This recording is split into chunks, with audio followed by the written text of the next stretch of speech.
Maternal medicine হচ্ছে মূলত সেটা যেটা প্রেগনেন্সিতে কি কি চেঞ্জ হয় একজন প্রেগনেন্ট ওমেনের, আর হচ্ছে তার কি কি ধরনের সমস্যার সম্মুখীন হয় সেগুলো কিভাবে সলভ করা যায় সেটা নিয়ে আজকের আলোচনা। বিভিন্ন ডিজিজে আমরা আলাদা আলাদা করে পড়ছি, এখানে হচ্ছে গিয়ে কালেকটিভলি এই চ্যাপ্টারটা আগে ছিল না ডেভিডসনে, নতুন তারা এড করছে।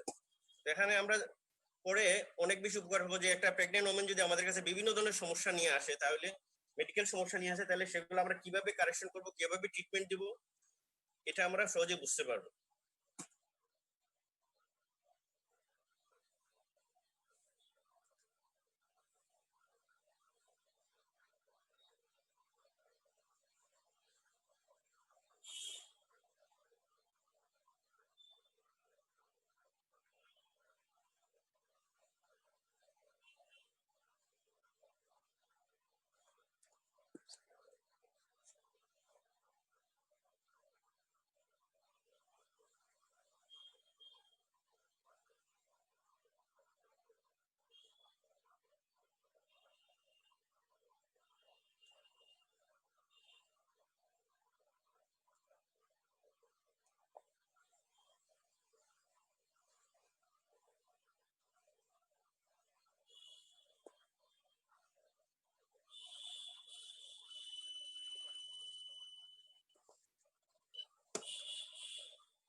ম্যাটারনাল মেডিসিনে প্রথমে আমরা কিছু ফিজিওলজিক্যাল চেঞ্জ যেটা হয় প্রেগনেন্সিতে সে বিষয়ে আলোচনা করব।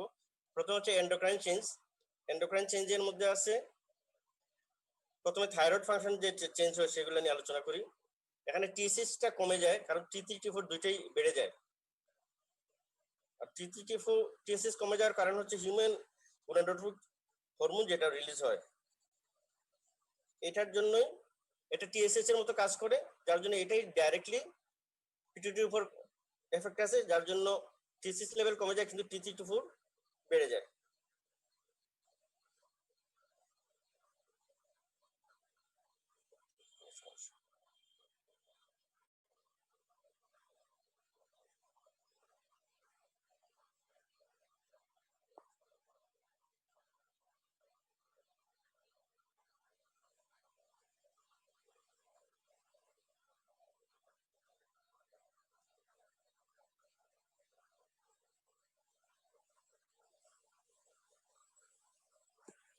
স্ক্রিন দেখা যাচ্ছে? জি স্যার। তাহলে আমরা প্রথমে যেটা করবো থাইরয়েড ফাংশন টেস্ট যে অল্টারেশন হয় সেটা নিয়ে আলোচনা করব।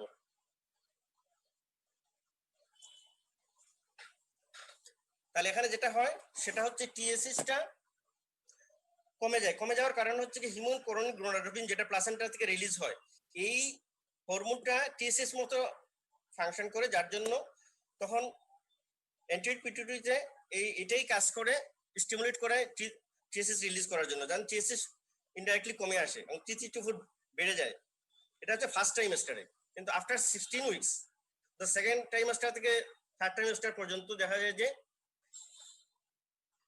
ওই থাইরয়েড বাইন্ডিং গ্লোবুলিন যেটা সেটা অনেক বেড়ে যায়, যার জন্য ফ্রি টি3 টি4 যেটা সেটা কমে যায়, কিন্তু টোটাল টি4 বেশি থাকে। টোটাল টি4 বেশি থাকলে ওটা যেহেতু অ্যাক্টিভ থাকে না, অ্যাক্টিভ হতে হলে ফ্রি টি3 টি4 হয়, কিন্তু যেহেতু থাইরয়েড বাইন্ডিং গ্লোবুলিন যেটা সেটা বেড়ে যায়, যার জন্য আমরা অ্যাক্টিভ টি3 টি4 কম পাই। এই জন্য দেখা যায় এই সময় হাইপোথাইরয়েডিজম ডেভেলপ করতে পারে, অথবা আগে থেকে যাদের হাইপোথাইরয়েডিজম আছে এদের ডোজ 25 থেকে 50 মাইক্রোগ্রাম পর্যন্ত বাড়াইতে হয়। আর না বাড়াইলে কি সমস্যা হবে সেটা আমরা পরে আলোচনা করব। তাহলে এটা গেল একটা ইম্পর্টেন্ট। আরো কিছু হরমোনাল চেঞ্জ হয়, সেগুলো জানতে পারলে ভালো, কিন্তু এই হরমোনাল চেঞ্জটা খুব ইম্পর্টেন্ট। তারপর হচ্ছে কার্ডিওভাস্কুলার সিস্টেমে যে সমস্যা চেঞ্জ হয় সেটা হচ্ছে কি হার্ট রেট বেড়ে যাও, আমরা টেকিকার্ডিয়া পাবো, এটা টেকিকার্ডিয়া নর্মাল, কার্ডিয়াক আউটপুট বেড়ে যাবে কারণ স্ট্রোক ভলিউম বেড়ে যায়, এবং পালস ভলিউম দেখা যায় যে বেশি, এবং পালস হাই বাউন্ডিং পালস পাওয়া যাবে, হাই ভলিউম পালস পাওয়া যাবে। ব্লাড প্রেশারটা ফার্স্ট ট্রাইমেস্টারে নর্মালি থাকবে, কিন্তু সেকেন্ড এবং থার্ড ট্রাইমেস্টারে গিয়ে ব্লাড প্রেশার কমে যাবে।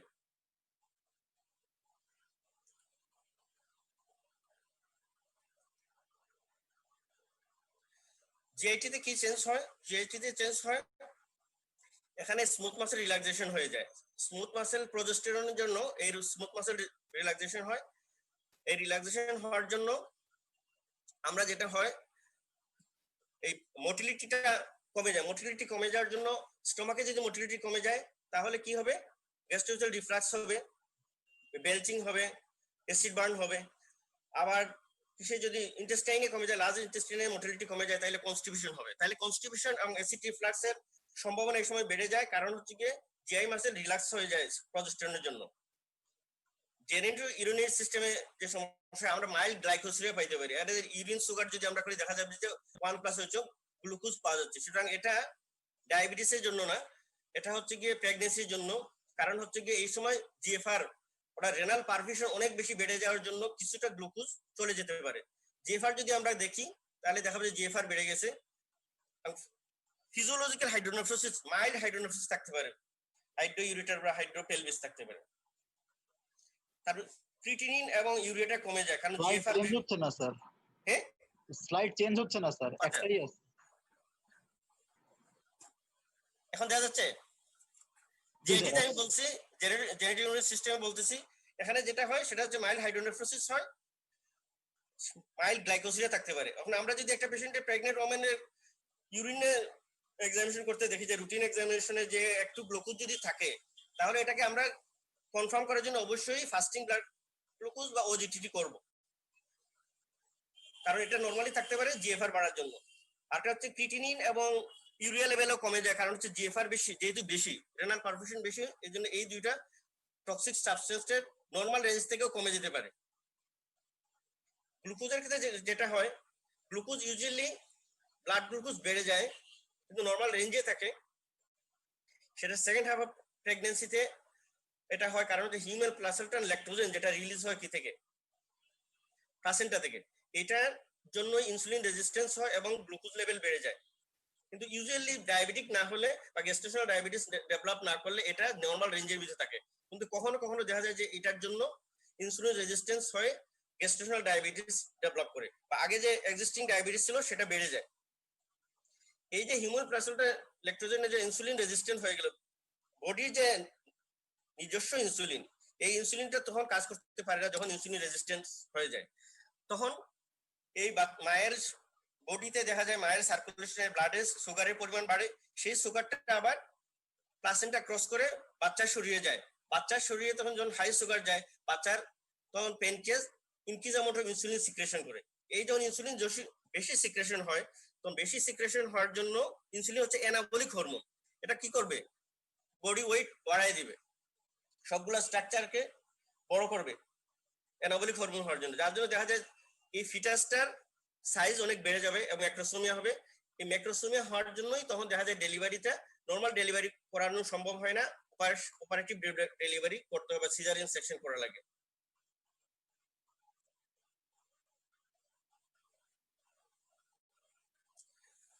তারপর ব্লাডে কিছু চেঞ্জ হয়, এগুলো জানতে হবে, কারণ ব্লাডের প্লাজমা ভলিউম বেড়ে যায়, যার জন্য হিমোগ্লোবিন প্রায় 20% ফল করে যায়। এজন্য একটু সামান্য এনিমিয়া প্রেগনেন্সিতে এটা নর্মাল। আবার আয়রনের ডিমান্ড 20% বেড়ে যায়, এজন্য আমরা আয়রন সাপ্লিমেন্ট দিই। D dimer level usually through out pregnancy আমরা বেশি থাকে, এবং ডি ডাইমার লেভেল বেশি দেখে আমরা ভেনাস থ্রম্বোসিস বা পালমোনারি এম্বোলিজম কখনো মনে করবো না। ডি ডাইমার দিয়ে এই সময় আমরা ডায়াগনোসিস করবো না যে কোনো থ্রম্বোএম্বোলিক ডিসঅর্ডার। ক্লোটিং ফ্যাক্টরের পরিমাণও বেড়ে যায়, এবং এই জন্য ক্লোটিং ফ্যাক্টর বেশি হওয়ার জন্য হাইপার কোয়াগুলো স্টেট থাকে, এজন্য এদের দেখা যায় venous thrombosis, pulmonary embolism, stroke, cerebral venous sinus thrombosis এগুলা বেশি হয়। বোনসেও চেঞ্জ হয়, কারণ হচ্ছে কি ফিটাস যেহেতু বাড়তেছে তার ক্যালসিয়াম রিকোয়ারমেন্ট আছে, ক্যালসিয়াম রিকোয়ারমেন্ট বাড়ার জন্য একটি ভিটামিন ডি বেশি তৈরি হয়। একটি ভিটামিন ডি হচ্ছে 125 ডাইহাইড্রোক্সি কোলেক্যালসিফেরল, এটাই হচ্ছে একটি ভিটামিন ডি। এই একটি ভিটামিন অ্যাক্টিভেশন হয় কারণ হচ্ছে তখন ইন্টেস্টাইন থেকে প্রচুর পরিমাণে যাতে ক্যালসিয়াম অ্যাবজর্পশন করতে পারে, এবং বোন ক্যাটাবলিজম শুরু হয়, বোন ব্রেকডাউন হয়, সেখান থেকেও ক্যালসিয়াম রিলিজ হয়, কারণ হচ্ছে কি তখন parathyroid hormone like peptide release হয়। এই প্যারাথাইরয়েড হরমোন লাইক পেপটাইড বোনকে রিজার্ভ করে কিছু ক্যালসিয়াম নিয়ে আসে, এই জন্য আমরা এই সময় ক্যালসিয়াম সমৃদ্ধ খাবার বেশি দেব, অথবা এই ক্যালসিয়াম সাপ্লিমেন্ট দেব। আর যেহেতু বোনে মেটাবলিজম বাড়ে, সেই জন্য অ্যালকালাইন ফসফেটেজ লেভেল যেটা এটাও বেড়ে যায়। এগুলো আমাদের জানা দরকার। এই জন্য যদি আমরা না জানি তাহলে দেখা যাবে যে আমরা ফলস ইন্টারপ্রিটেশন করবো, যে একজন পেশেন্টে অ্যালকালাইন ফসফেট করলাম, দেখা যায় যেগুলো বেশি মনে করতে হবে যে অস্ট্রাইটিস জন্ডিস বা কোলেস্টেসিস হচ্ছে। এটা কিন্তু কোলেস্টেসিসের জন্য না, এটা হচ্ছে বোন মেটাবলিজমের জন্য। রেসপিরেটরি সিস্টেমে যে চেঞ্জ হয়, মাইল্ড ব্রেথলেসনেস থাকতে পারে, যে হাঁটা চলায় বা একটু হয়রান হলে একটু ব্রেথলেসনেস থাকতে, এটা হচ্ছে নর্মাল। কিন্তু ব্রেথলেসনেস যদি বেশি হয় তাহলে এটাকে আমরা ইম্পর্টেন্ট মনে করব। একটা পেশেন্ট যদি আমাদের কাছে আসে যে সে প্রেগনেন্ট হতে চায় বা কনসিভ করতে চায়, আমাদের কাছে পরামর্শের জন্য আসলো, সেটা গাইনোকোলজিস্টের কাছে যাক আর মেডিসিন স্পেশালিস্টের কাছে যাক, তার কিছু ইভালুয়েশন আমাদের অবশ্যই লাগবে। সেটা হচ্ছে কি আমরা প্রথমে তাকে এক্সপ্লেইন করব যে এই প্রেগনেন্স আপনি হতে হলে এই সুবিধা আছে, এই অসুবিধা আছে, আপনার কি কি যে ডিজিজ আছে, এই ডিজিজের আউটকাম হচ্ছে এইটা। আপনার ডায়াবেটিস যদি কন্ট্রোল না থাকে তাহলে আপনার ডায়াবেটিস কন্ট্রোল করতে হবে, কন্ট্রোল করার পর আপনার কনসিভ করতে হবে। আপনার যদি রিউমেটয়েড ডিজিজ থাকে এটাকে কন্ট্রোল করতে হবে, তারপর কনসিভ করতে হবে। তারপর আপনার এপিলেপসি যদি থাকে, কনভার্সন যদি থাকে বা সিজার ডিসঅর্ডার থাকে, তাহলে আপনাকে এই ড্রাগগুলো আগে বন্ধ করতে। এইভাবে আমরা এক্সপ্লেইন করব এই ডিসঅর্ডার গুলো থাকলে এই ড্রাগগুলো আপনার চলতেই হবে, কিন্তু চললে আপনার এই সমস্যা হতে পারে, আপনার ফিটাসে এই সমস্যা হতে পারে, আপনার প্রেগন্যান্সি থেকে এই সমস্যা হতে পারে, স্টিল বার্থ হতে পারে, অ্যাবর্শন হয়ে যেতে পারে, মিসক্যারেজ হতে পারে, আপনার এক্লাম্পসিয়া ডেভেলপ করতে। এই বিভিন্ন বিষয় যেগুলো আমাদের এই পেশেন্টের ডিজিজ রিলেটেড যে সমস্যাগুলো হইতে পারে সেগুলো আমরা তাকে এক্সপ্লেইন করব এবং দেখবো যে তার কি কি এক্সিস্টিং মেডিকেল কন্ডিশন আছে, সেই অনুযায়ী আমাদেরকে তাকে এক্সপ্লেইন করতে হবে বা কাউন্সেলিং করতে হবে। এসিলি আছে না, রিউমেটয়েড আর্থ্রাইটিস আছে, আগের প্রেগন্যান্সিতে এক্লাম্পসিয়া হয়েছিল কিনা, আগের প্রেগন্যান্সিতে পোস্টপার্টাম হিমোরেজ হয়েছিল কিনা, একাই হয়েছিল কিনা, পার্সেন্টেজ সিকেরিয়া আছে কিনা, এই অনুযায়ী আমাদের এক্সপ্লেইন করবো যে এই অবস্থায় আপনি যদি প্রেগনেন্ট হন, কনসিভ করেন, বাচ্চা নেন, তাহলে আপনার এই সমস্যা হতে পারে। তারপর আমরা প্রেগন্যান্সিতে কি কি চেঞ্জ হবে সেটা তাকে একটু বুঝাই দেবো, এই তার যে মেডিকেল কন্ডিশন সেই অনুযায়ী বেনিফিট বুঝাবো। তারপর আমরা জানতে হবে যে অনগোয়িং কি কি ড্রাগ সে পাচ্ছে। সেই অনগোয়িং ড্রাগগুলো আমাদের কোন কোন ক্ষেত্রে দেখা যায় অনেক আগে ওষুধগুলো বন্ধ করতে হবে। যেমন হচ্ছে রিউমাটয়েড আর্থ্রাইটিসের পেশেন্ট যারা, তাদের লেফলুনোভার চলে, এই লেফলুনোভার প্রায় 2 বছর আগে বন্ধ করতে হবে। সুতরাং একটা পেশেন্ট লেফলুনোভার চলে, লেফলুনোভার যেটা, এটা রিউমাটয়েড আর্থ্রাইটিস পেশেন্ট আমরা যখন দেখবো, যারা দেখি, তাদেরকে অবশ্যই যেন আমরা বলে দিই যে আপনারা যদি কনসিভ হতে চান, প্রেগনেন্সির জন্য কোনো প্ল্যান করেন, তাহলে অবশ্যই আমাদেরকে 2 বছর আগে জানাবেন। আবার রিউমাটয়েড আর্থ্রাইটিস এমটিএক্স চলে, মেথোট্রেক্সেট চলে, এই ড্রাগটা প্রায় 3 থেকে 6 মাস আগে, এটলিস্ট 3 মাস আগে আমাদের বন্ধ করতে হবে। সেই জন্য আমরা যাদেরকে মেথোট্রেক্সেট দিব তাদেরকে বলবো আপনারা যদি বাচ্চা নিতে চান কমপক্ষে 3 মাস আগে আমাকে জানাতে হবে। এইভাবে ফিটোটক্সিক ড্রাগ যেগুলো, সেগুলো আমাদের আগেই বন্ধ করতে হবে এবং চেঞ্জ করে এমন ড্রাগ দিতে হবে যেটা ফিটোটক্সিক না, কনজেনিটাল ম্যালফরমেশন করে না বা প্রেগন্যান্সিতে খারাপ আউটকাম নিয়ে আসে না। তার আমরা এখন কমপ্লেইন ইভলিউশন, কি কি কমপ্লেইন নিয়ে আসতে পারে প্রেগনেন্ট ওমেন। একটা হচ্ছে সিভিয়ার এবং পারসিস্টেন্ট ব্রেথলেসনেস। এই সিভিয়ার এবং পারসিস্টেন্ট ব্রেথলেসনেস অনেকগুলো কারণ হতে পারে। এক নম্বর কমনলি যেটা হয়, ব্রঙ্কিয়াল এজমা হতে পারে, কমিউনিকেটেড নিউমোনিয়া সিপি যেটা আমরা বলি, পেরিপার্টাম কার্ডিওমায়োপ্যাথি হতে পারে, ভালভুলার হার্ট ডিজিজ থাকতে পারে, তারপর হচ্ছে গিয়ে কনজেনিটাল হার্ট ডিজিজ থাকতে পারে, পালমোনারি থ্রম্বোএম্বোলিজম বা পিটিই, পালমোনারি থ্রম্বোলিজম থাকতে পারে। এইসব কন্ডিশনে দেখা যায় যে সিভিয়ার এবং পারসিস্টেন্ট ব্রেথলেসনেস হয়। বিশেষ করে পালমোনারি থ্রম্বোলিজম আমাদের অবশ্যই চিন্তা করতে হবে এই সময়, যেহেতু ক্লটিং ফ্যাক্টরের পরিমাণ বেড়ে যায়, পালমোনারি এম্বোলিজম হওয়ার সম্ভাবনা বেশি এবং এসি এম্বোলিজম হলে পেশেন্ট মারাও যেতে পারে। যদি দেখা যায় সিভিয়ার রেসপিরেটরি ডিস্ট্রেস সাথে হচ্ছে গিয়ে চেস্ট পেইন, তাহলে আমাদের এটা অবশ্যই চিন্তা করতে হবে। সেই অনুযায়ী আমরা পরে আলোচনা করবো এটা নিয়ে। সিভিয়ার চেস্ট পেইন এই সময় অ্যাকুট করোনারি সিনড্রোম হতে পারে, এসিএস, তারপর এওটিক ডিসেকশন হতে পারে। সুতরাং এগুলো আমাদের মাথায় রাখতে হবে। যদি এটা দেখা দেয় তাহলে আমরা সেই অনুযায়ী আমাদের ব্যবস্থা নিব। আর হেডেক আরেকটা কমন কমপ্লেইন। হেডেকের অনেকগুলো কারণ আছে, প্রেগন্যান্সি রিলেটেড বা প্রেগন্যান্সি ছাড়াও অনেকগুলো কারণ আছে। একটা সবচেয়ে ইম্পর্টেন্ট আমাদের জন্য যেটা হচ্ছে গিয়ে, যদি 20 উইকস এর পরে হেডেক হয়, আমাদের প্রিএক্লাম্পসিয়া, টক্সেমিয়া, প্রিএক্লাম্পসিয়া বা এক্লাম্পসিয়া আমাদের চিন্তা করতে হবে। এদের সাথে যদি হাইপারটেনশন থাকে এবং আমরা দেখি যদি ইউরিনে প্রোটিনিয়া হচ্ছে, হিট কোয়াগুলেশন টেস্ট করে প্রোটিনিয়া হচ্ছে, লেগ ইডিমা থাকে বা জেনারেল ইডিমা থাকে, তাহলে আমাদের এক্লাম্পসিয়ার কথা মাথায় রাখতে হবে। তারপর সেরিব্রাল ভেনাস সাইনাস থ্রম্বোসিস, আগেই বলেছি যে ক্লটিং ফ্যাক্টর এই সময় বেড়ে যায়, যার জন্য থ্রম্বোসিস বেশি বেশি ক্লটিং হয়। এর জন্য সেরিব্রাল যে ব্রেইনে যে ভেনাস সাইনাস আছে সেগুলা থ্রম্বোস হয়ে গিয়ে স্ট্রোক হয়ে যেতে পারে। সেক্ষেত্রে আমরা কিভাবে বুঝবো যে হেডেক থাকবে, কনভালশন থাকবে, আর দেখা যাবে প্যারালাইসিস হয়ে গেছে বা ফেশিয়াল নার্ভ পলসি বা এক্সট্রাকুলার মাসেল পলসি, এই ধরনের ফোকাল লোকালাইজিং সাইন থাকবে। তাইলে আরেকটা হচ্ছে আমরা কমনলি এই সময় দেখা যায় যে মাইগ্রেন বেড়ে যায়, তারপর টেনশন হেডেক হইতে পারে, টেনশন বা অ্যাংজাইটি রিলেটেড। তাহলে এগুলো আমাদের মাইগ্রেন থাকলে মাইগ্রেন অনুযায়ী আমরা ট্রিটমেন্ট দেবো। মাইগ্রেনের ফিচার যদি আমরা পাই তাহলে মাইগ্রেনের চিন্তা করব। তারপর নসিয়া ভমিটিং, এটা খুব কমনলি আমরা ফেস করতে হয় ফার্স্ট ট্রাইমাস্টারে, এটা কমনলি হবে। Mild to moderate vomiting commonly হতো, কিন্তু সিভিয়ার ভমিটিং যদি হয়, সাথে ওয়েট লস থাকে এবং দেখা যায় যে তার ইলেকট্রোলাইট ইমব্যালেন্স হয়ে গেছে, হাইপোনেট্রিমিয়া, হাইপোক্যালিমিয়া, হাইপোম্যাগনেসিয়াম হয়ে গেছে, পেশেন্টের কন্ডিশন ওয়ার্স হয়ে যাচ্ছে, তাহলে আমাদের মাথায় আসতে হবে যে হাইপার এমেসিস গ্রাভিডেরাম, এটা সবচেয়ে ইম্পর্টেন্ট। এছাড়া আমরা ইউটিআই হতে পারে, ফ্যাটি লিভার হয়ে যায় প্রেগনেন্সিতে, মোলার প্রেগনেন্সি হয়, জেআইটিতে যেমন হচ্ছে গিয়ে অ্যাপেন্ডিসাইটিস, কোলেসিস্টাইটিস, পেপটিক আলসারিটিস, গ্যাস্ট্রাইটিস, এগুলোর জন্য হতে পারে। এন্ডোক্রাইনিক কিছু কারণ আছে, এগুলো প্রেগনেন্সি ছাড়াও হতে পারে, যেমন এডিশনস ডিজিজ আছে, হাইপোথাইরয়েডিজম, থাইরয়েডটক্সিকোসিস আছে, এগুলোর জন্য হতে। নিউরোলজিক্যাল যেমন মাইগ্রেন আমরা বলছি, স্ট্রোক হইলো, ভেনাস সাইনাস থ্রম্বোসিস হলো, সেগুলোর জন্য হতে পারে। সাইকোলজিক্যাল যেমন হচ্ছে গিয়ে অ্যানোরেক্সিয়া নার্ভাসা, এই পেশেন্টের নসিয়া ভমিটিং হতে পারে।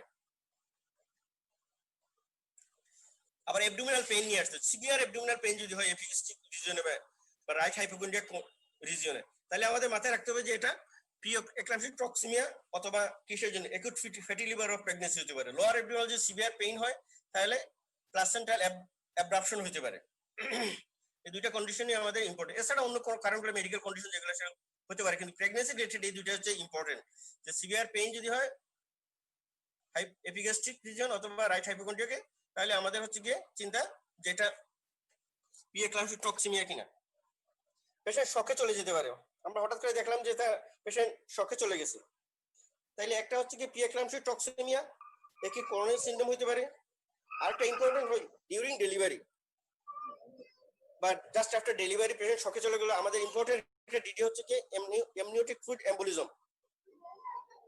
এমনিওটিক ফ্লুইড এম্বোলিজম আমরা বুঝবো কিভাবে, যে জাস্ট আফটার ডেলিভারি বা ডিউরিং ডেলিভারি, এবং সাথে দেখা যাবে যে অনেক বেশি কোয়াগুলোপ্যাথি বেশি হচ্ছে। আরেকটা হচ্ছে গিয়ে পোস্টপার্টাম হিউমারেজ, আরেকটা হচ্ছে গিয়ে অ্যান্টিপার্টাম হিউমারেজ। যদি আফটার 24 উইকস হয় তাহলে আমরা অ্যান্টিপার্টাম হিউমারেজ মনে করবো, আর জাস্ট আফটার ডেলিভারি যদি হয় তাহলে পোস্টপার্টাম হিউমারেজ। এইসব কারণেও শকে চলে যেতে পারে। কনভালশন হতে পারে, সিজার হতে পারে। কি কারণে হতে পারে? একটা হচ্ছে তার এক্সিস্টিং এপিলেপসি আছে সেজন্য হতে পারে, পেশেন্টের সোডিয়াম কমে গেল, ব্লাড সুগার কমে গেল, হাইপোগ্লাইসেমিয়া হয়ে গেল, তারপর ভেনাস সাইনাস থ্রম্বোসিস হইলো, স্ট্রোক হইলো, একটা আছে টিটিপি, থ্রম্বোটিক থ্রম্বোসাইটোপেনিক পারফর। কমনলি আমাদের মনে করতে যে তার যে সিজার ডিসঅর্ডার আছে এটা এগ্রাভেট করছে। এক্লাম্পসিয়ার জন্য এক্লাম্পসিয়াটা সবচেয়ে ইম্পর্টেন্ট। যদি আমরা দেখি যে পেশেন্ট হাইপারটেনশন আছে, আবার লেগ এডিমা আছে, বা অত আমরা ডায়াগনোসিস করছি প্রি-এক্লাম্পটিক টক্সিমিয়া এবং প্রোটিনুরিয়া থাকে ইউরিনে, তাহলে আমরা মনে করব যে এটা এক্লাম্পসিয়াতে কনভার্ট করছে। এক্সামিনেশন করবো আমরা, এক্সামিনেশনে সবকিছু আমাদের দেখবো, কিন্তু ইম্পর্টেন্ট হচ্ছে এনিমিয়া, যে পেশেন্ট কি পরিমাণ এনিমিক আছে। এনিমিয়া যদি কারেকশন করা না হয় তাহলে যাদের ফিটাসের বিভিন্ন সমস্যা হয়, মাদারেরও শর্টনেস অফ ব্রেথ বা রেসপিরেটরি ডিস্ট্রেস হয়, জন্ডিস হয়ে যেতে পারে। জন্ডিস দুইটা কারণে হতে পারে, একটা হচ্ছে অবস্টেটিক কোলেস্টিস, প্রেগন্যান্সি রিলেটেড কোলেস্টিস হতে পারে, আবার fatty liver of pregnancy develop করতে পারে, আবার ভাইরাল হেপাটাইটিস হতে পারে, বা কোনো ড্রাগ পাচ্ছে সেই ড্রাগের জন্য। যদি পেশেন্টের টিবি থাকে, টিবি ড্রাগ পাইলে তার জন্ডিস ডেভেলপ করতে। পালসটা ইম্পর্টেন্ট, আমি পালস সম্পর্কে আগেই বলছি, ব্লাড প্রেশারটা আগেই বলছি। ব্লাড প্রেশারটা ইম্পর্টেন্ট, যে এর বিভিন্ন কারণে 5টা কারণ আছে সেই জন্য প্রেশার বাড়তে পারে। এই 5টা কারণ পরে আলোচনা করব। পাওয়ার ইরেথেমা থাকে, অন্য কারণে থাকতে পারে, কিন্তু এই সময় প্রেগন্যান্সির জন্য ইটসেলফ পাওয়ার ইরেথেমা নরমালি থাকতে পারে। ভেরিকোজ পেইন, যেটা জানি আমরা, যে লোয়ার লিম্বে পেইন গুলা টসুয়াশ হয়ে যায় এবং ডাইলেটেশন হয়ে যায়, এটাকে বলে ভেরিকোজ পেইন। এটা প্রেগন্যান্সিতে দেখা যায় যে এক্সাসারবেট করে অথবা নিউলি ডেভেলপ করে। লেগ এডিমা প্রেগন্যান্সিতে মাইল্ড লেগ এডিমা কমনলি থাকতে পারে, কিন্তু যদি দেখা যায় জেনারেলাইজ এডিমা হচ্ছে অনেক বেশি এডিমা, তাহলে আমাদের মনে করতে হবে যে প্রি-এক্লাম্পটিক টক্সিমিয়া, মেলাজমা হয়ে যেতে পারে এই সময়।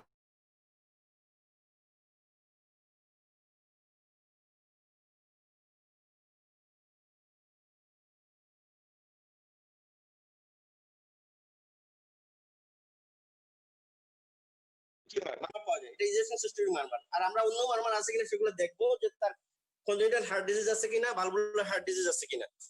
লাংসে দেখবো কোনো লাংসে কোনো সমস্যা আছে কিনা। লাংসে যেমন হুইস পাইতে পারি, ক্যাভিটেশন পাইতে পারি। ক্যাভিটেশন যদি পাই, লোকালাইজ পাই, তাহলে মনে করবো নিউমোনিয়া হয়ে গেছে। যদি জার্নালাইজ হুইস পাই তাহলে মনে করবো যে তার ব্রঙ্কিয়াল এজমা আছে। কারণ ল্যাবরেটরি কিছু চেঞ্জ আছে যেগুলো খুব ইম্পর্টেন্ট। এই নর্মাল ল্যাবরেটরি চেঞ্জ আমাদের জানা থাকতে হবে, এগুলো জানা না থাকলে আমরা দেখা যায় ভুল করবো ডায়াগনোসিস করতে। যেমন এই সময় পিসিবি কমে যাবে, হেমাটোক্রিট লেভেল স্বাভাবিকের চেয়ে কমে যাবে। বায়োকেমিস্ট্রিতে যেটা হবে আমরা আগে বলছি, জিএফআর বাড়বে, অ্যালকালাইন ফসফেট বাড়বে, এবং পোস্টপ্রান্ডিয়াল ব্লাড গ্লুকোজ যেটা ব্রেকফাস্ট করার পর বা খাওয়া দাওয়ার পরে ব্লাড সুগার বেড়ে যাবে। আর ফাস্টিং ব্লাড সুগার ইউজুয়ালি একটু কম থাকবে। ক্রিটিন তো আগেই বলছি একটু কম থাকবে। T3 T4 এর ব্যাপারে বলছি, ফার্স্ট ট্রাইমেস্টারে T4 বেশি এবং TSS কমে যাবে। Second and third ট্রাইমেস্টারে FT3 FT4 দুইটাই কমে যাবে, কিন্তু টোটাল T3 T4 নরমাল থাকবে বা বেশি থাকবে, কিন্তু ফ্রি T4 T3 এগুলা কমে যাবে।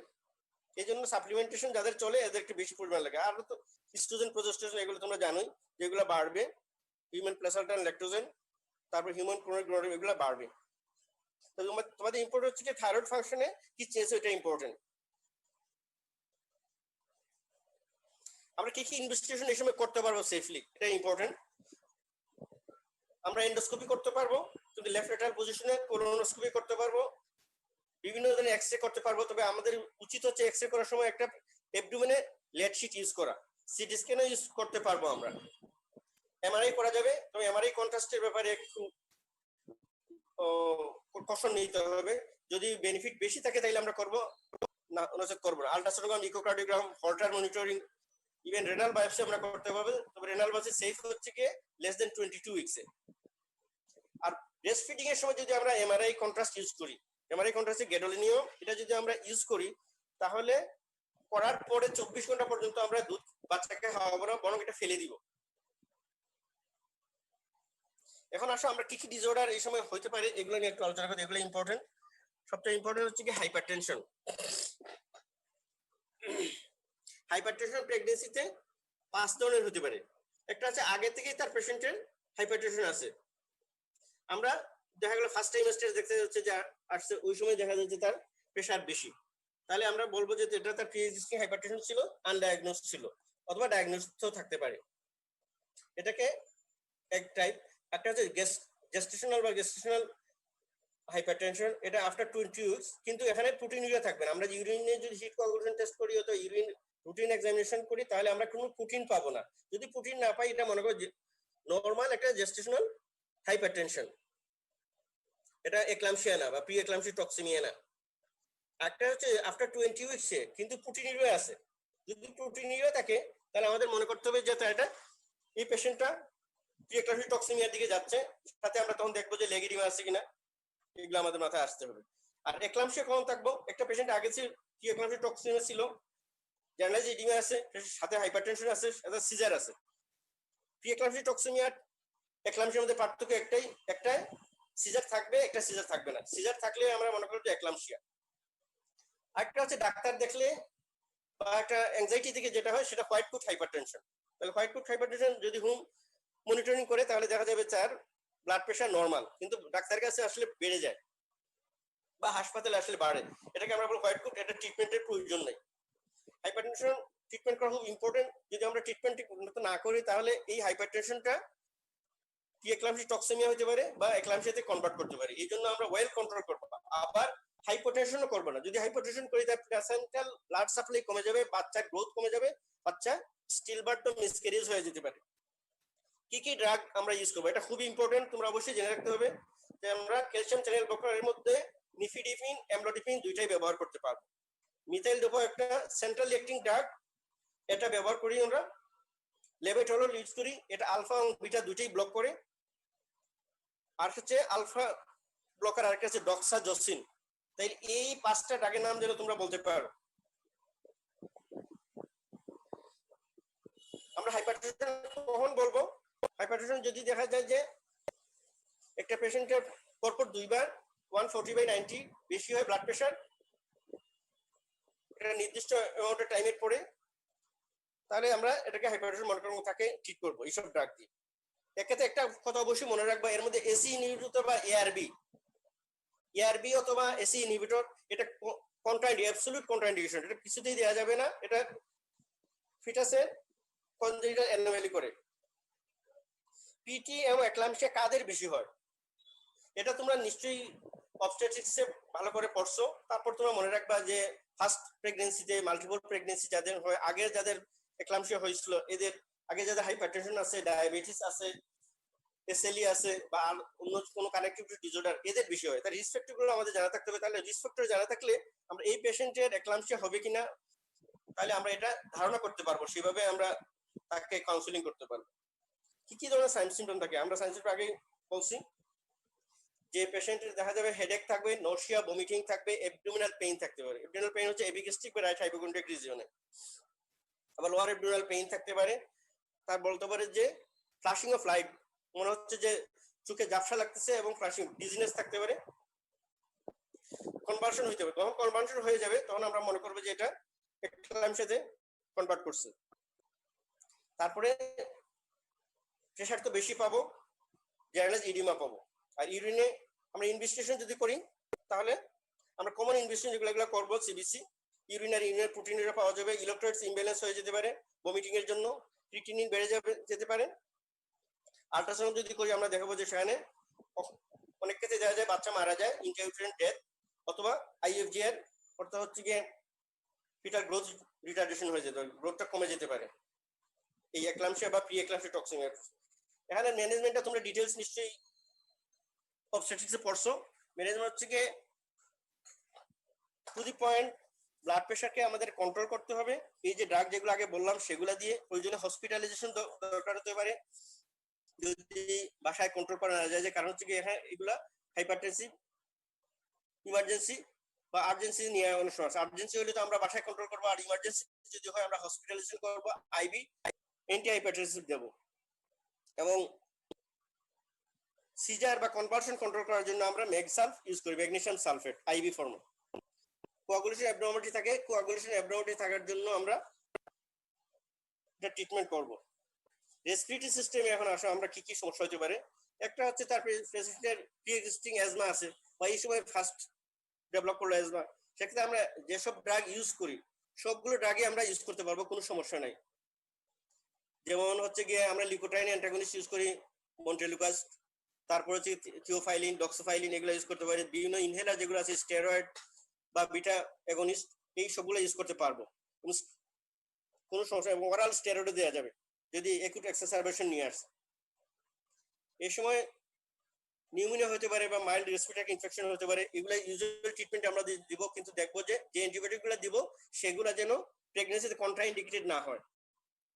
এই সময় ইম্পর্টেন্ট হচ্ছে একটা বিষয়, ভেরিসেলার নিউমোনিয়া, যেটা এই ভেরিসেলার নিউমোনিয়াটা এই সময় খুব বেশি হয়, এবং এটা হচ্ছে গিয়ে পেশেন্টের ইন্টারস্টিশিয়াল নিউমোনিটিস করতে পারে এবং সাধারণ ভাইরাল নিউমোনিয়া করতে পারে। এক্ষেত্রে এই ট্রিটমেন্ট হচ্ছে আইবি অ্যাসাইক্লোভির দিতে হবে, আইবি অ্যান্টিভাইরাল ড্রাগ দিতে হবে, তাহলে প্রেগনেন্সি আউটকাম খারাপ হয়ে যেতে পারে মাদার এবং ফিটাস উভয়ের জন্য। টিউবারকুলোসিস হলে কি করবো আমরা, ডায়াগনোসিস করার পর এজ ইউজুয়াল অ্যান্টিটিউবারকুলার দেব, এবং পেশেন্ট যদি ব্রেস্ট ফিডিং করায় তাহলেও অ্যান্টিটিউবারকুলার চলবে, বাচ্চাও ব্রেস্ট ফিড করতে পারবে। কারণ টিউবারকুলোসিস রিস্ক বেশি, এই জন্য এটা ট্রিটমেন্ট অবশ্যই করতে হবে, এটা রেখে যাওয়া যাবে না। জিআইটিতে যেটা ইম্পর্টেন্ট হয় সেটা হচ্ছে কি হাইপারএমেসিস গ্রাভিডেরাম। নর্মালি তো সামান্য ভমিটিং, নশিয়া এগুলো থাকতে পারে, কিন্তু যদি এত বেশি ভমিটিং হয় যে পেশেন্টের ওয়েট লস হয়ে যায়, ইলেকট্রোলাইট ইমব্যালেন্স ডেভেলপ করে, কিছুতেই ভমিটিং কন্ট্রোল করা না যায়, পেশেন্টের ডিহাইড্রেটেড হয়ে যায় এবং ইউরিনে দেখা যায় কিটন বডি পাওয়া যায়, যদি পাওয়া যেতে পারে, নাও পাওয়া যেতে পারে। যদি বেশি ভমিটিং হয়, ওয়েট লস হয়ে যায়, তাহলে আমার মনে করবো যে তার হাইপারএমেসিস গ্রাভিডেরাম। প্রয়োজনে এদের যদি স্বাভাবিক ডায়েট নিতে না পারে, প্রয়োজনে হসপিটালাইজ করে এটা ট্রিটমেন্ট করবো। এটা ট্রিটমেন্ট হচ্ছে কি আইবি ফ্লুইড এবং আইবি নিউট্রিশন এবং আইবি অ্যান্টিএমেটিক্স ড্রাগ এবং ইলেকট্রোলাইট অ্যাবনর্মালিটি যদি থাকে সেটা আমরা ট্রিটমেন্ট করবো, ইলেকট্রোলাইট সাপ্লিমেন্ট করবো। সেগুলো ইলেকট্রোলাইট গুলো সোডিয়াম, পটাশিয়াম, ম্যাগনেসিয়াম কমে যেতে পারে, সেগুলো আমরা আইবি সাপ্লিমেন্টেশন করবো। যদি সিভিয়ার ফর্মে হয় তাহলে দেখা যায় অনেক সময় থাইমিন ডেফিসিয়েন্সি হয়, থাইমিন সাপ্লিমেন্ট দেওয়া লাগে। তারপরে হচ্ছে গিয়ে অনেক সময় দেখা যায় যে কন্ট্রোল করা যাচ্ছে না, সেক্ষেত্রে আমরা স্টেরয়েড ইনজেক্টেবল দেওয়া লাগতে পারে। আর এরপরে একটা ইম্পর্টেন্ট বিষয় হাইপারটেনশনের পরে তোমাদের জন্য ইম্পর্টেন্ট, সেটা হচ্ছে ডায়াবেটিসকে কন্ট্রোল করা। ডায়াবেটিস বিভিন্ন ধরনের হতে পারে, একটা প্রি এক্সিস্টিং ডায়াবেটিস অথবা জেস্টেশনাল ডায়াবেটিস। যদি আগে থেকে ডায়াবেটিস জানা থাকে অথবা ফার্স্ট টাইমেস্টারে আমরা দেখলাম যে পেশেন্টের ডায়াবেটিস, তাহলে আমরা মনে করি যে তার প্রি এক্সিস্টিং ডায়াবেটিস আছে। আর জেস্টেশনাল ডায়াবেটিস ইউজুয়ালি 24 থেকে 28 সপ্তাহ পরে, প্রেগন্যান্সি 24 থেকে 28 সপ্তাহ পরে যদি আমরা ওজিটিটি করি, আমরা ওজিটি করতে হবে সবাইকেই, বিশেষ করে হাই রিস্ক পেশেন্ট যারা তাদেরকে অবশ্যই করতে হবে। এবং যদি দেখি যে এটা ডায়াগনোসিস হয় যে ডায়াবেটিস, তাহলে আমরা মনে করবো যে জেস্টেশনাল ডায়াবেটিস। এটা রিস্ক কেন? এই ডায়াবেটিসটা হাই রিস্ক কারণ হচ্ছে এটা কনজেনিটাল ম্যালফরমেশন করে। নরমালি একটা মানুষের বাচ্চা হলে 2% হইতে পারে কনজেনিটাল, সেটা ছোট হতে পারে বড় হইতে পারে, অ্যানোমালি নিয়ে আসতে পারে। আবার যাদের ডায়াবেটিস আছে কিন্তু কন্ট্রোল আছে, সেদের 4% হতে পারে। কিন্তু যাদের কন্ট্রোল নাই তাদের এবার 20% পর্যন্ত কনজেনিটাল অ্যানোমালি নিয়ে প্রেজেন্ট করতে পারে, বাচ্চা ডেলিভারি হতে পারে। তারা কত বেশি রিস্ক এটা আমরা সহজেই বুঝতে পারছি যে ডায়াবেটিস কন্ট্রোলটা কত ইম্পর্টেন্ট। অন্য অনেক ডিজিজের চেয়ে ডায়াবেটিস কন্ট্রোলটা অনেক বেশি ইম্পর্টেন্ট। সুতরাং আমাদের এটা খুব ভালো করে মনে রাখতে হবে কি কি সমস্যা হয়, যে কি কি ম্যালফরমেশন নিয়ে আসতে পারে। কার্ডিয়াক ম্যালফরমেশন হতে পারে, রেনাল ম্যালফরমেশন হতে পারে। স্কেলেটালে যেটা হয় কডাল রিগ্রেশন সিনড্রোম, এটা হচ্ছে কি লোয়ার লিম্বকে ঠিকমতো ডেভেলপ করে না, এটাকে বলে কডাল রিগ্রেশন সিনড্রোম। এছাড়া বাচ্চার ক্ষেত্রে যেটা হচ্ছে স্টিল বার্থ হতে পারে, প্রিটার্ম ডেলিভারি হয়ে যেতে পারে, নিউরোটাল হাইপোগ্লাইসেমিয়া হতে পারে। এই জন্য হাইপোগ্লাইসেমিয়া যখন আমরা ডায়াবেটিস হবে, আমরা ডায়াবেটিকের ট্রিটমেন্ট দিতে গিয়ে দেখা গেল যে হাইপোগ্লাইসেমিয়া করে ফেলছে। এবং ডায়াবেটিস হচ্ছে কি একটা individual risk factor for toxaemia pregnancy বা প্রি এক্লাম্পসিয়া টক্সেমিয়া বা এক্লাম্পসিয়া। আমরা কখন ডায়াগনোসিস করবো যে গেস্টেশনাল ডায়াবেটিস? 24 থেকে 28 সপ্তাহের মধ্যে প্রেগন্যান্সি। ট্রিটমেন্ট যে প্রথম তো ডায়াবেটিস ইউজুয়াল ম্যানেজমেন্ট যেটা আছে, diet modification, small frequent diet, আমরা বলি যে 6-7 বার খাবে, কিন্তু স্মল ডায়েট খাবে। রিফাইন কার্বোহাইড্রেট খাবে না, যেটা খুব দ্রুত গিয়ে আমরা সুগার খেয়ে ফেললাম বা গ্লুকোজ খেয়ে ফেললাম, এটা কখনো করবো না। এগুলো নিষেধ করবো যে মিষ্টি জাতীয় খাবার না খাইতে, যেগুলো ডাইজেস্ট হতে দেরি হয়, গ্রাজুয়ালি হয়, এই ধরনের কার্বোহাইড্রেট আমরা দিব। টার্গেট কত? টার্গেট হচ্ছে একটা নর্মাল ডায়াবেটিক পেশেন্ট আর প্রেগনেন্ট ডায়াবেটিকের ক্ষেত্রে পার্থক্য আছে। আমরা প্রেগনেন্ট ডায়াবেটিক যদি ফাস্টিং ব্লাড সুগার রাখো less than 5.3 millimole per litre, 1 hour after postprandial 7.8 এর নিচে, আর 2 আওয়ার্স লেস দেন 6, তাহলে বোঝাই যাচ্ছে যে হাইপোগ্লাইসেমিয়া এবং কন্ট্রোলের মধ্যে খুব বেশি পার্থক্য নেই। এই জন্য ফ্রিকুয়েন্ট সেলফ মনিটরিং লাগবে, বারবার মাকে এই সেলফ মনিটরিং করে দেখতে হবে যে এটা হাইপোগ্লাইসেমিয়া যাতে না হয়, আবার হাইপারগ্লাইসেমিয়া যাতে না হয়। হাইপারগ্লাইসেমিয়া হলে অ্যান্টিডায়াবেটিক বাড়াবো, হাইপোগ্লাইসেমিয়া হলে আমরা তখন হাইপোগ্লাইসেমিয়া ম্যানেজমেন্ট করব।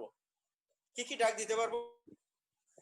আগে বলা হয়তো আমাদের মেটফরমিন আর ইনসুলিন শুধু দেওয়া যাবে, কিন্তু রিসেন্টলি বলা হচ্ছে গ্লিবেনক্লামাইড দেওয়া যাবে। গ্লিবেনক্লামাইড এই জন্য দেওয়া যাবে যে কি হবে না, এটা প্লাসেন্টা ক্রস করে না। প্লাসেন্টা যদি ক্রস করে তাহলে যেসব ড্রাগ প্লাসেন্টা ক্রস করে সেসব ড্রাগ দিলে বাচ্চার শরীরে হাইপোগ্লাইসেমিয়া হবে এবং বাচ্চার বিভিন্ন সমস্যা ডেভেলপ করবে। ওরা মেটফরমিন দিতে পারে, মাইল্ড যদি থাকে তাহলে তাদেরকে মেটফরমিন দিতে পারি। যারা ইনসুলিন কিনতে পারে তাদের গ্লিবেনক্লামাইড খুব কশাসলি দিতে হবে। আর ইনসুলিন আমরা সবাইকে দিতে পারি। কিন্তু এছাড়া এই তিনটা ড্রাগ ছাড়া আমরা যেসব ড্রাগ আছে, বিলডাগ্লিপটিন, সিটাগ্লিপটিন, এগুলো আমরা, বা সালফোনাইলের অন্য যেগুলো আছে গ্লিপিরাইড বা অন্যগুলো দিব না আমরা। তারপর আমরা আফটার চাইল্ড বার্থ, আমরা চাইল্ড বার্থ হতে পরে জেস্টেশনাল ডায়াবেটিস যেটা, সেটা দেখা যায় যে ইউজুয়ালি নর্মাল লেভেলে চলে আসে বা কারো কারো ক্ষেত্রে পারসিস্ট করে। এই জন্য 6 উইকস পরে, ডেলিভারির 6 সপ্তাহ পরে আমরা ফাস্টিং ব্লাড সুগার করব। এবং পরে যদি দেখি যে নর্মাল রিটার্ন হয়ে গেছে তাহলে আমরা আর অ্যান্টিডায়াবেটিক কন্টিনিউ করব না। কিন্তু যদি দেখি যে এটা ইম্পেয়ারমেন্ট রয়ে গেছে তাহলে অ্যান্টিডায়াবেটিক আমরা কন্টিনিউ করব। ইউজুয়ালি নর্মাল হয়ে যায়। আমরা এইসব পেশেন্টের ডায়াবেটিক ফিউচারে ডেভেলপ করতে পারে, এই জন্য আমরা প্রতি বছর হিমোগ্লোবিন A1C করব। প্রি এক্সিস্টিং ডায়াবেটিস যদি থাকে, আমরা আগেই জানি যে তার পেশেন্ট ডায়াবেটিস আছে, তাহলে কি করব? পেশেন্টের যখন আমরা প্ল্যানিং করতেছি প্রেগন্যান্সি, তখন থেকে আমরা folic acid 5 milligram per day supplement শুরু করে দিব। এটা হচ্ছে হাই ডোজ দেবে। এই জন্য আমরা এটা যদি ফলিক অ্যাসিড ডেফিসিয়েন্সি হয় ডায়াবেটিক পার্সনদের, তাহলে নিউরাল টিপ ডিফেক্ট হওয়ার সম্ভাবনা বেশি থাকে। এই নিউরাল টিপ ডিফেক্ট প্রিভেন্ট করার জন্য আমরা folic acid 5 mg per day supplementation আগে থেকেই শুরু করব। এবং এই সব পেশেন্টে ডায়াবেটিক পেশেন্ট যারা হয়, এটা জেস্টেশনাল ডায়াবেটিস হোক আর প্রি-এক্সিস্টিং ডায়াবেটিস হোক, এদের কিটোএসিডের রিস্ক বেশি এবং কিটোএসিডিসিস হলে মর্টালিটি নরমাল ডায়াবেটিক পার্সনের চেয়েও প্রেগনেন্ট ডায়াবেটিক ওমেনদের মর্টালিটি অনেক বেশি। এছাড়া রেটিনোপ্যাথি, নেফ্রোপ্যাথি রিস্ক বেশি, একেই হয়ে যেতে পারে, রেটিনোপ্যাথি হয়ে ব্লাইন্ড হয়ে যেতে পারে। এবং আমরা জানি যে টক্সিমিয়া প্রেগন্যান্সি বা এক্লাম্পসিয়া প্রি এক্লাম্পসিয়া ডেভেলপ করে। থাইরয়েড ডিজিজের ক্ষেত্রে আমরা জানি যে ফার্স্ট ট্রাইমেস্টারে টিএসএইচ কমে যায়, T4 বেড়ে যায়। তাহলে এইটা যদি হাইপোথাইরয়েডিজমটা ইম্পর্টেন্ট এই জন্য যে যাদের হাইপোথাইরয়েড আগে থেকে চলতেছে, যে ড্রাগ পাচ্ছিল সেই ড্রাগের লেভেলটা এই সময় কমে যায়। এই জন্য কারণ হচ্ছে গিয়ে থাইরয়েড বান্ডিং গ্লোবুলিন যেটা, এটা বেশি হয়, এই বেশি হওয়ার জন্য থাইরক্সিনকে বাইন্ড করে ফেলে, যার ফ্রি ফর্ম কম থাকে। এই ফ্রি ফর্মটা অ্যাক্টিভ ফর্ম, এই জন্য আমরা এক্সট্রা থাইরক্সিন সাপ্লিমেন্ট দেওয়া লাগে হাইপোথাইরয়েড পেশেন্টের। আর নর্মাল পার্সনদের সাধারণত হয় না, কারণ তারা তখন থাইরয়েড গ্ল্যান্ডটাই বেশি সিক্রেশন করে ইউজুয়ালি। এই জন্য আমরা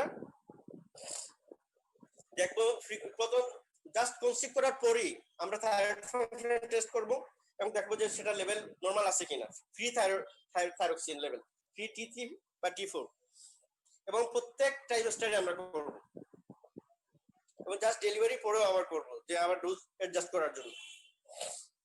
রিস্ক কি? রিস্ক হচ্ছে গিয়ে যদি থাইরয়েড ফাংশন নরমাল না থাকে তাহলে বাচ্চার ব্রেন ডেভেলপমেন্ট হল্ট হবে, বাচ্চা মেন্টালি রিটার্ডেড হবে, আইকিউ কম থাকবে। এবং এইসব বাচ্চাদেরকে আমরা বলি ক্রেটিনিজম। হাইপারথাইরয়েডিজম যেটা, এটা ইউজুয়ালি হয় না, কারণ হচ্ছে কি হাইপারথাইরয়েডিজম পার্সনগুলো সাধারণত ইনফার্টাইল হয়, ফার্টাইল হয় না, এনএবিলিটি সাইকেল হয়, কিন্তু তারপরও হয়ে যেতে পারে। যদি আমরা দেখি T3 T4 অনেক বেশি এবং টিএসএস একবারে সাপ্রেসড হয়ে গেছে, তাহলে আমরা হাইপারথাইরয়েডিজম মনে করব, এবং হাইপারথাইরয়েডিজম ফিচার যেগুলো সেগুলো যদি থাকে তাহলে আমরা হাইপারথাইরয়েডিজম ডায়াগনোসিস করব। হাইপারথাইরয়েডিজম হাই রিস্ক এই জন্য যে থাইরয়েড রিসেপ্টর অ্যান্টিবডি এবং অ্যান্টিথাইরয়েড ড্রাগ সবগুলাই প্লাসেন্টা ক্রস করে। থাইরয়েড রিসেপ্টর অ্যান্টিবডি যদি কিসে যায়, ফিটাসে যায়, তাহলে ফিটাসের যে থাইরয়েড গ্ল্যান্ড আছে সেটাকে অ্যাক্টিভেট করে, ওখান থেকে বেশি বাচ্চারও দেখা যায় থাইরয়েড টক্সিসিটির ফিচার হবে ইন্টারভিউটেন্ট লাইফে। এই জন্য আমাদের ট্রিটমেন্ট দেওয়া দরকার।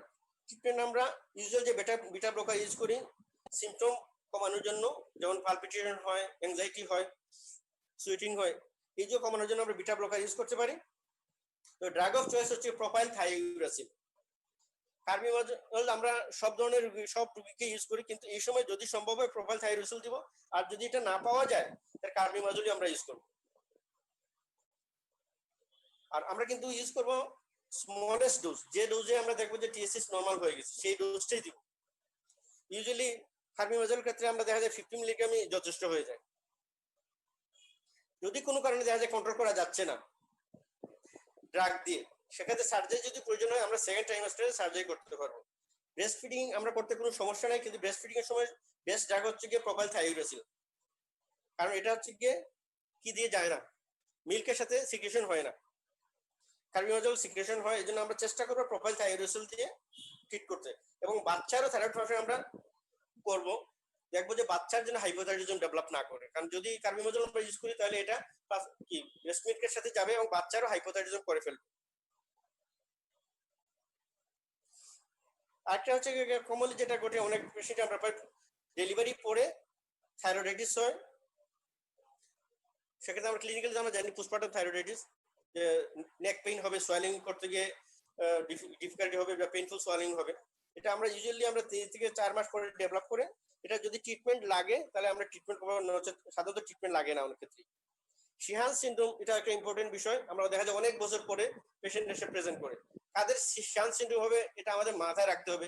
এই সময় অ্যান্টিপিটিউটারি প্রচুর সিক্রেশন, হরমোন সিক্রেশন করার জন্য এটার সাইজ বেড়ে যায়, যার জন্য ব্লাড সাপ্লাইও বেশি দরকার হয়। কিন্তু কোনো কারণে যদি অ্যান্টিপার্টাম বা পোস্টপার্টাম হিমোরেজ বেশি হয়, পেশেন্ট শকে চলে যায়, তাহলে দেখা যায় এই অ্যান্টিপিটিউটারিটা ড্যামেজ হয়ে যায়, নেক্রোসিস হয়ে যায়। যার জন্য এইসব আমরা কখন সাসপেক্ট করবো যে বাচ্চা ডেলিভারি পর বাচ্চা দুধ পাচ্ছে না, কিছুতেই দুধ পাবে না, এবং দেখা যাবে ডেলিভারি পরে যে 6 মাস পরে ইউজুয়ালি যে মেনস্ট্রুয়েশন শুরু হওয়ার কথা ছিল সেই মেনস্ট্রুয়েশন শুরু হয় না। সেক্ষেত্রে শিয়ার সিনড্রোমের শিয়ার সিনড্রোম ফিচার যেমন হাইপোথাইরয়েডিজমের ফিচার থাকবে, এডিশন অফ ডিজিজের ফিচার থাকবে, অর্থাৎ কর্টিসল ডেফিসিয়েন্সির ফিচার থাকবে, সেক্স হরমোনগুলো কমে যাবে। যদি সেটা হয় তাহলে আমরা সেই অনুযায়ী ট্রিটমেন্ট দিই। এখন হচ্ছে কি রিউমাটয়েড ডিজিজ কি কি ভাবে আমরা ফেস করব। আমাদের মোস্ট কমন রিউমাটয়েড ডিজিজ হচ্ছে কি রিউমাটয়েড আর্থ্রাইটিস। যদি থেকে আমরা লেফলুনোমাইড একটা ড্রাগ জানি, এই ড্রাগটা ইউজুয়ালি রিউমাটয়েড আর্থ্রাইটিসটা এই প্রেগন্যান্সি হচ্ছে কি ইমিউন ফাংশনকে সাপ্রেস করে, যার জন্য এটা যদি ইমিউনোলজিক্যাল ডিজিজ বা অটোইমিউন ডিজিজ, এটা এই সময় একটু দেখা যায় যে সিমটমটা কমে যায়। তারপর আমরা প্ল্যানিং প্রেগন্যান্সির জন্য লেফলুনোমাইড যে ড্রাগটা সেটা 2 বছর আগে বন্ধ করতে হবে। এটা হচ্ছে টেরাট্রোজেনিক ড্রাগ। মেথোট্রেক্সেট একইভাবে টেরাট্রোজেনিক ড্রাগ, সেটা এটলিস্ট 3 মাস আগে বন্ধ করতে হবে। তারপর মফেটিল যেটা এমএমএফ নামে আমরা পাই যাই, এই এমএমএফটাও প্রেগন্যান্সির আগেই বন্ধ করতে হবে। কি কি ড্রাগ আমরা রিউমাটয়েড আর্থ্রাইটিস ইউজ করতে পারবো?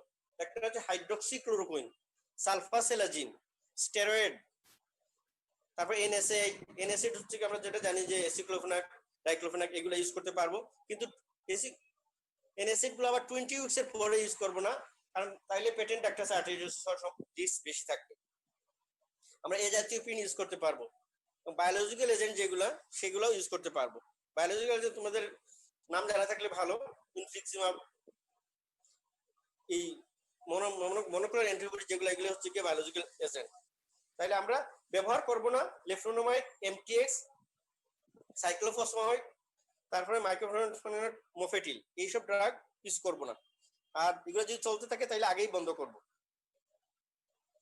এসএলইর ক্ষেত্রে ইউজুয়ালি দেখা যায় যে এসএলই এই সময় ফ্লেয়ার করে, এবং প্রেগন্যান্সি এদের জন্য হাই রিস্ক, কারণ এই সময় দেখা যায় এসএলইর জন্য এক্লাম্পসিয়া হতে পারে, আবার এসএলই ফ্লেয়ার হয়ে যেতে পারে, ইভেন পেশেন্ট মারাও যেতে পারে। এই জন্য আমরা যাদের ওয়েল কন্ট্রোল শুধু তাদেরকেই বলবো যে প্রেগনেন্ট হতে। এই জন্য আমরা এটলিস্ট 6 মাস পেশেন্ট সিমটম ফ্রি আছে উইথ ট্রিটমেন্ট, তাহলে আমরা তখন বলতে পারি যে, বা মিনিমাম ট্রিটমেন্ট বা উইথ ট্রিটমেন্ট সে কনসিভ করবে। নচেত আমরা তাকে নিষেধ করব বা তার রিস্ক যেটা সেটা বলবো। তো এখন যেটা সমস্যা হয়ে যায় সেটা হচ্ছে কি প্রেগন্যান্সিতে আমরা এক্লাম্পসিয়ার জন্য এক ফিচার যেটা, আবার এসএলই ফ্লেয়ার প্রায় কাছাকাছি, যার জন্য অনেক সময় বুঝতে সমস্যা হয় যে এটা এসএলই ফ্লেয়ার হলো না এক্লাম্পসিয়া হলো। এটা বোঝার জন্য আমাদের কিছু টেস্ট করলে আমরা সহজেই বুঝতে পারি। ব্লাড প্রেশার যদি দেখি যে বেশি, যে ব্লাড প্রেশারের সাথে লেগ ইডিমা না থাকে, তাহলে মনে করবো যে এটা জেস্টেশনাল নরমাল হাইপারটেনশন। যদি লেগ ইডিমা থাকে বা পুটিনিউরিয়া থাকে, তাহলে আমরা বলবো এটা হচ্ছে গিয়ে এক্লাম্পসিয়া। পুটিনিউরিয়ার সাথে যদি দেখি যে আরবিসি কাস্ট আছে বা ডব্লিউসি কাস্ট যাচ্ছে, ইউরিনে যদি কাস্ট যায়, তাহলে এটা এক্লাম্পসিয়া না, এটা হচ্ছে গিয়ে এসএলই ফ্লেয়ার। তারপরে আমরা এনটিডিএস ডিএনএ দেখতে পারি। এনটিডিএস ডিএনএটা এক্লাম্পসিয়াতে বাড়বে না, কিন্তু এসএলই ফ্লেয়ার যখন হবে এনটিডিএস ডিএনএ এই অ্যান্টিবডি টাইটারটা বেড়ে যাবে। C3C4 এসএলই ফ্লেয়ারের ক্ষেত্রে কমে যাবে, কিন্তু এক্লাম্পসিয়াতে ইউজুয়ালি নরমাল থাকবে। নরমাল প্রেগন্যান্সি এগুলো কিন্তু চেঞ্জ হবে না। তারপরে আসলে কার্ডিয়াক ডিজিজের মধ্যে হাই রিস্ক হচ্ছে কি সায়ানোটিক হার্ট ডিজিজ। তোমরা সায়ানোটিক হার্ট ডিজিজ অনেকগুলো নাম জানো। এই হার্ট ডিজিজ যদি থাকে তাহলে এগুলো হাই রিস্ক, এগুলো বেটার হচ্ছে আগেই কারেকশন করা। যদি সার্জিক্যাল কারেকশন করা হয় তাহলে এত বেশি রিস্ক থাকে না।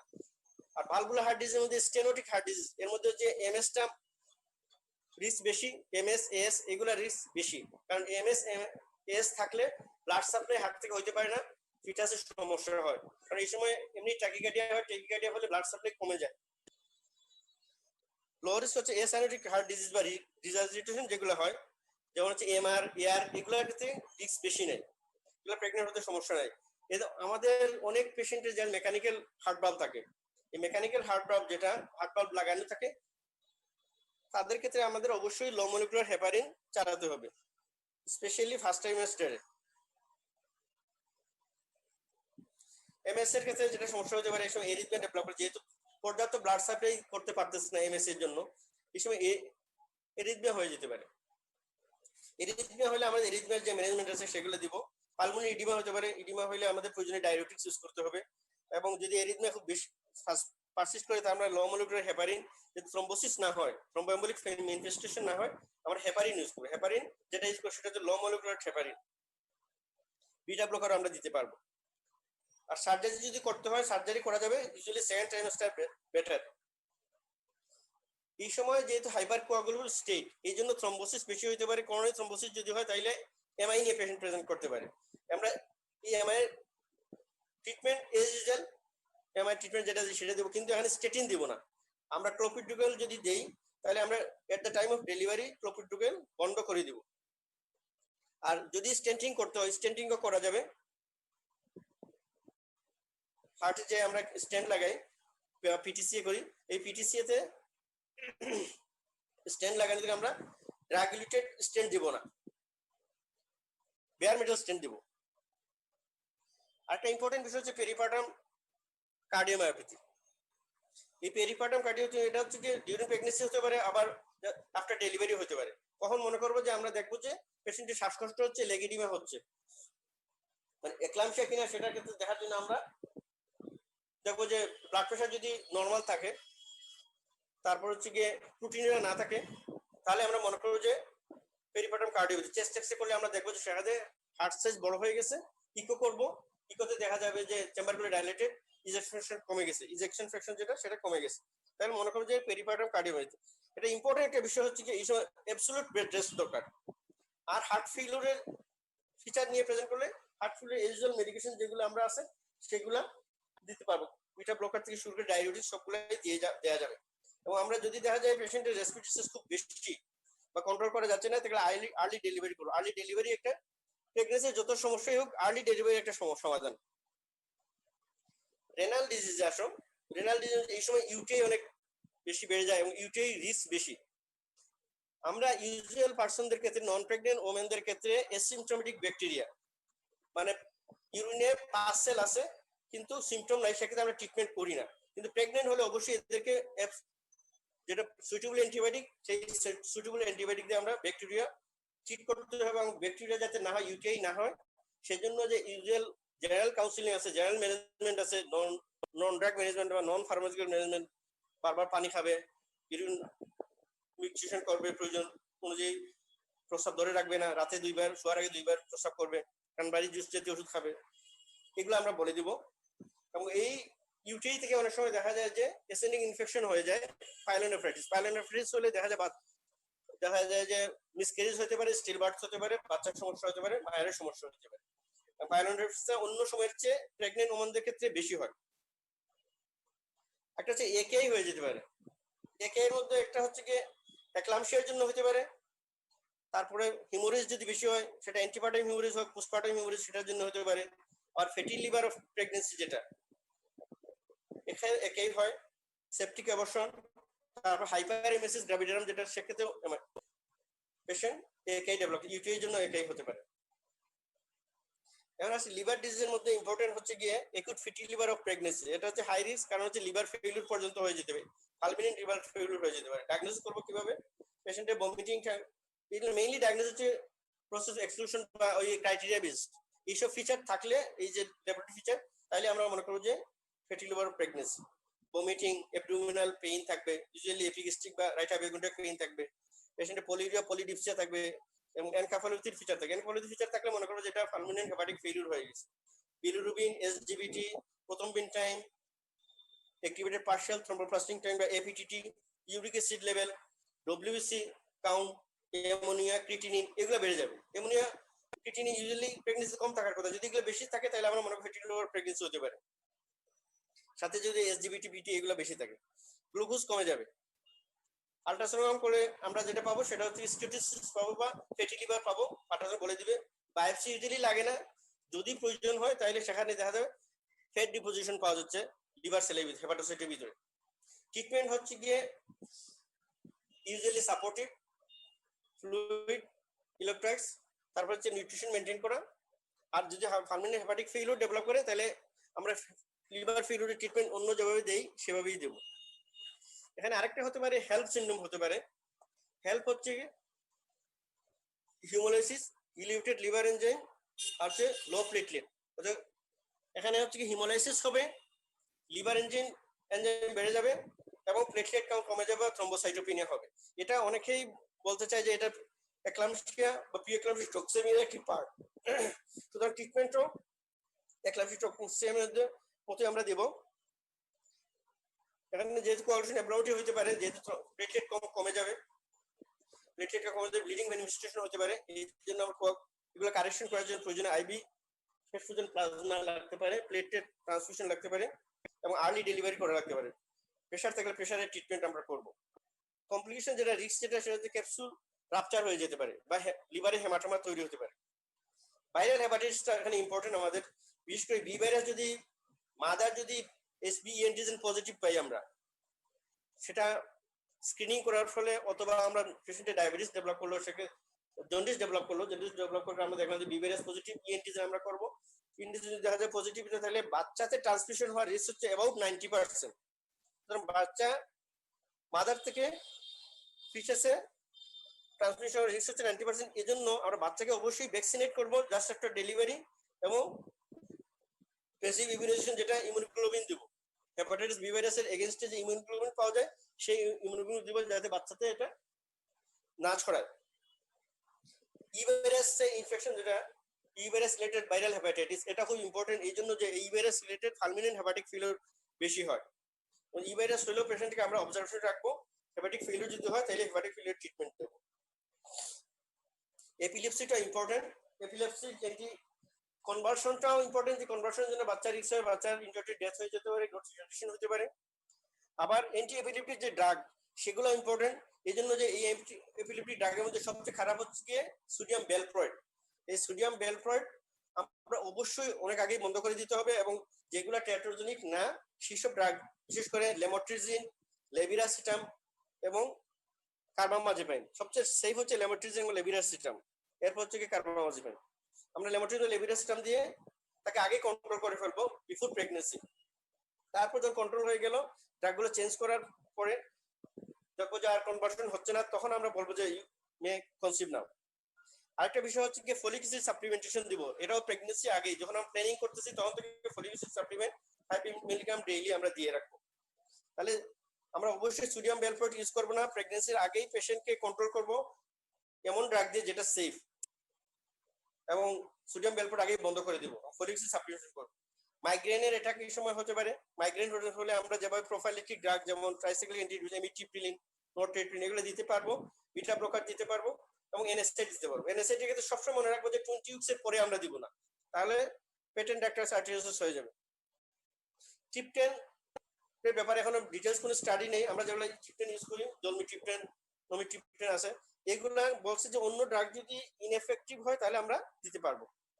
এই সময় এনিমিয়া খুব বেশি হয়, এনিমিয়ার ক্ষেত্রে আমরা আয়রন ডেফিসিয়েন্সি এনিমিয়াটা বেশি মনে রাখতে হবে। এছাড়া যেহেতু এই সময় ফিটাসের গ্রোথ হয়, এর জন্য ফলেট এবং ভিটামিন বি12 ডেফিসিয়েন্সি হতে পারে। মায়ের হিমোরেজের জন্য এনিমিয়া ডেভেলপ করতে পারে, তারপর হিমোগ্লোবিনপ্যাথি এই সময় ওয়ার্স করতে পারে, বেড়ে যেতে পারে, আবার এনিমিয়া ক্রনিক ডিজিজ থাকতে পারে। এগুলো আমাদের ডায়াগনোস। আয়রন ডেফিসিয়েন্সিটা কমন, এটার জন্য ডিটেইলস ইনভেস্টিগেশন দরকার নেই। যদি দেখি আমরা এমসিবি কম, আরডিডব্লিউ বেশি, তাহলে মনে করবে যে এটা আয়রন ডেফিসিয়েন্সি এনিমিয়া, সেক্ষেত্রে আয়রন সাপ্লিমেন্ট ওরালি দেওয়ার চেষ্টা করবে, ওরালি কারেকশন হয়ে যাবে। যদি দেখা যায় কারেকশন না হয়, পেশেন্ট ওরাল আয়রন টলারেট করতে না পারে, কারণ এটা ভমিটিং হয়, নশিয়া হয়, অনেক কনস্টিপেশন হয়, সেক্ষেত্রে আইবি আয়রন দিব। আইবি আয়রন যেগুলো পাওয়া যায়, আমরা আগেই বলছি যে আয়রন ডিমান্ড 20% বেড়ে যায়। থ্রম্বোসাইটোপিনিয়া কেন কেন হয় এগুলো আমাদের একটু জানা দরকার। প্রেগন্যান্সি ইটসেলফ থ্রম্বোসাইটোপিনিয়া করতে পারে, এছাড়া হেল্প যদি ডেভেলপ করে টিটিপি, আইটিপি, এসএলই, হিমোলারিক ইরোশন, এই জন্য থ্রম্বোসাইটোপিনিয়া হতে পারে। তাহলে তোমরা মোটামুটি তোমাদের সময়ে আমি যা বলার চেষ্টা করছি গুরুত্বপূর্ণ যেগুলো বলতে, তারপর আরো ডিটেইলস যদি জানতে চাও তাহলে ডেভিডসন পড়লে যথেষ্ট, ডেভিডসন খুব ভালোভাবে আছে। আর তোমাদের কোন কোয়েশ্চেন আছে নাকি? হ্যালো,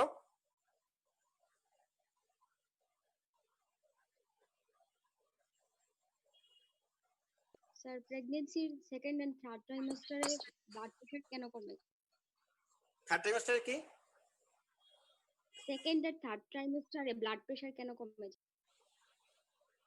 প্রশ্নটা বোঝা যাচ্ছে না। ব্লাড স্যার ফার্স্ট হ্যাঁ। ট্রাইমেস্টারে তো ব্লাড ভলিউম বাড়ার কারণে ব্লাড প্রেশারটা বেড়ে যায়, কিন্তু সেকেন্ড আর থার্ড ট্রাইমেস্টারে কেন কমে যায়? না, ভেজোডাইলেটেশন হয়। ফার্স্ট ট্রাইমেস্টারে ব্লাড প্রেশার নরমালি কখনো বাড়বে, ব্লাড ভলিউম বাড়বে কিন্তু ব্লাড প্রেশার বাড়বে না, ব্লাড ভলিউম বাড়বে না। ভেজোডাইলেটেশনের জন্য, প্রজেস্টেরন এফেক্টের জন্য সব মুসকুলার রিল্যাক্স হয়ে যায়, যার জন্য ভেজোডাইলেশন হয়, এর জন্য প্রেশার কমে যায়, বাড়বে না কখনো। যদি বাড়ে মনে করবে যে এটার দিকে যেসব কারণে হাইপারটেনশন হচ্ছে ওইগুলোর কোনো একটা, হয় জেস্টেশনাল হাইপারটেনশন অথবা তোমার কি ওই একলামশিয়া, প্রিএক্লামশিয়া এগুলো হতে পারে। আর কিছু বুঝার আছে?